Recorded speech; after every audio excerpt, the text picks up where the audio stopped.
The girlies have been asking me for a gelx tutorial, so get your pen and papers, we're doing gelx the easy way.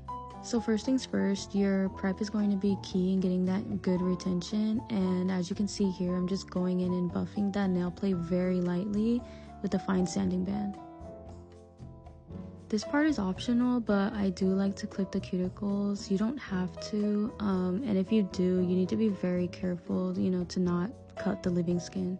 This is where dehydrating and priming comes in. I like to start off with a spray of 90% alcohol just to take away those natural nail oils. And then I do go in and dehydrate a second time with Young Nail Swipe just to really make sure that all those nail oils are off the nail plate. For primers, I do go in with two different primers. I start out with the No Lift Nails, and then I go in with the Young Nails Protein Bond.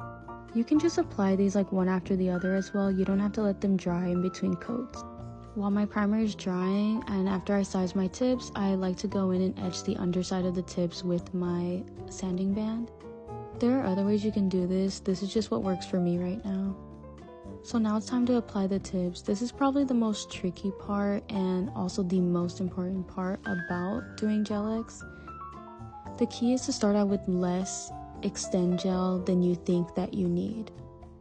If you use too much gel, it's just gonna go everywhere and we don't want that. We want to make this super clean. So now you're just gonna apply your gelx in a 45-degree angle and lightly press down until the gel reaches the bottom of their natural nail. When we're applying the gelx tips, we want to avoid air bubbles as much as possible because eventually those are going to cause lifting and the nails are gonna pop off. If you're curious, I will have all the products that I use and that I swear by linked in my bio. So if you need a beginner kit or you don't know where to start, you can just go ahead and look over there. So once you've mastered your gelx application, you should end up with something like this. No air bubbles and ready for filing.